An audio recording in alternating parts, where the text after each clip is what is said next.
So recently I had the box O stuff. All the laptops, the tablets, and all that stuff. One of those was this iMac Pro, MacBook Pro. Yeah, MacBook Pro. Taking a look at it.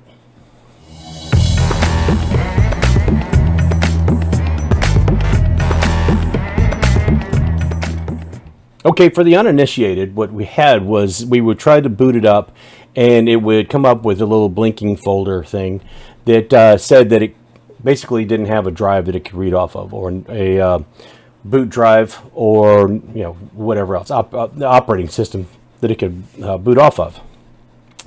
So yeah, I took a look at that, and I tried a couple of different things. Tried to get into the disk utility. Come to find out that the drive itself, it thinks is bad. So I tried a couple of workarounds to no avail. It wouldn't let me try to repair the drive. It wouldn't.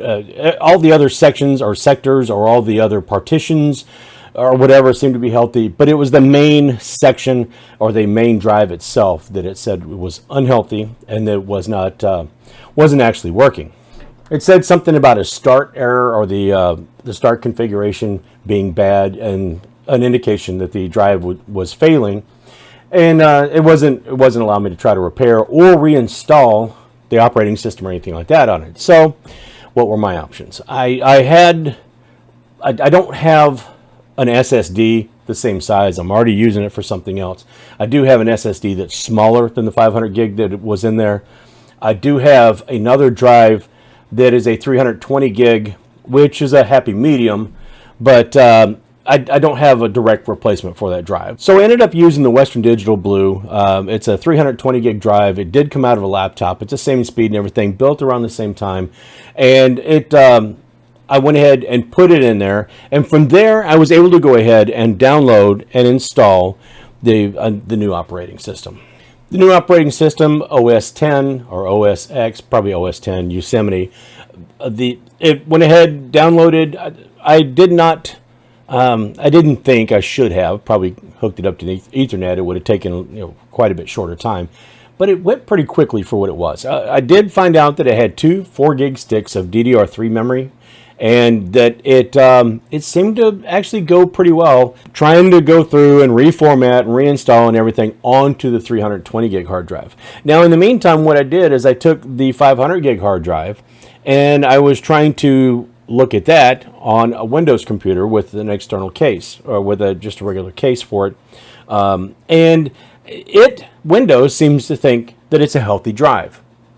So I thought, okay, if Windows thinks it's a healthy drive, and I went ahead and I did a disk scan and all that stuff, and it seemed to think it was healthy, I went back and I put the other drive back into the MacBook Pro and came up with the same error. So it definitely thinks, and it will not negotiate with that 500 gig hard drive at all. However, putting it in that case and putting it back, the USB connection back to the iMac or the MacBook Pro, it will see it as an external drive. And it would let me pull files off that drive to go ahead and put on the newer, I say newer, but new to this computer, 320 gig hard drive. So I did that. I was able to move those and change that. And I've actually got those sitting on the desktop for this, or sitting in a folder on the desktop.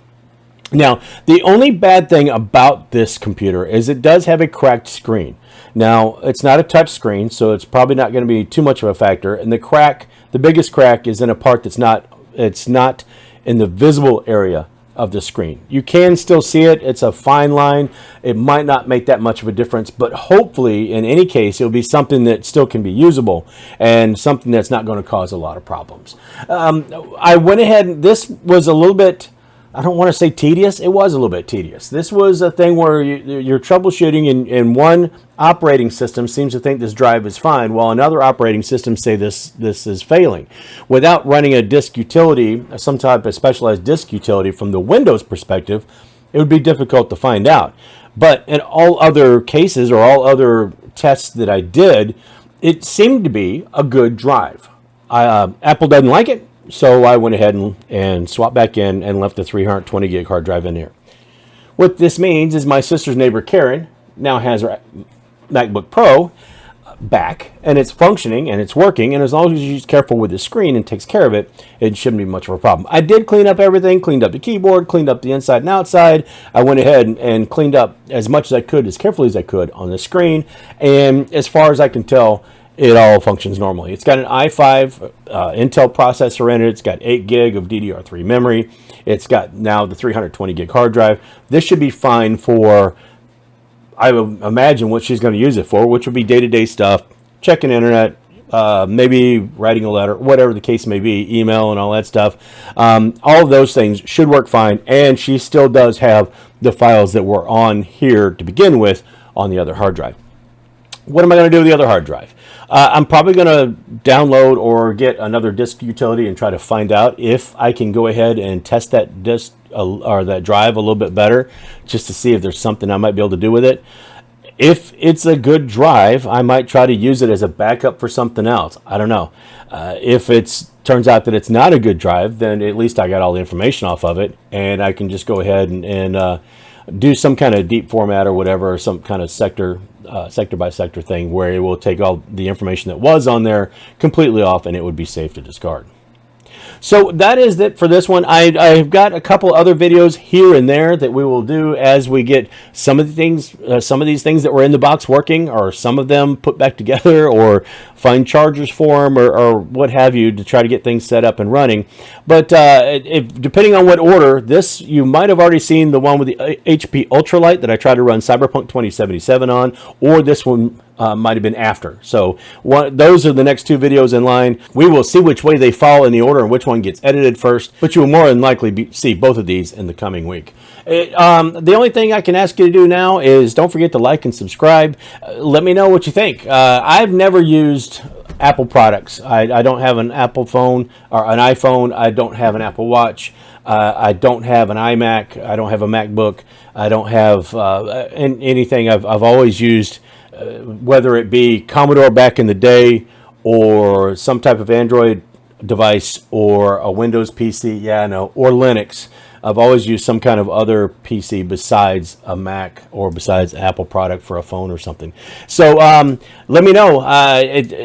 Did I did okay? I mean, would you have done something different? Or should I have waited on, just bought another small hard drive to fit in here? Or is that 320 gig you think going to be enough for what we got going on here? I don't know. It's not going to be in heavy duty use, so maybe. So kind of let me know what you think. Don't forget to like, subscribe, and all that stuff. And more important than anything, don't forget to just be kind to each other. Smile, wave, hold the door open. It's that time of year where if you feel like you can, donate to, one of those people that are ringing bells or collecting for children or whatever. And if you can't, that's okay. Just be kind and smile and wave and all that stuff, and just be good to each other, because, we kind of need that, right? And if somebody smiles and waves at you, kind of makes you feel better. So think of how you make them feel. Anyway, that is all I have for this time. So until I get into the rest of that box and stir up some more trouble, or until I start working on some of this other stuff again, and I'll see you later.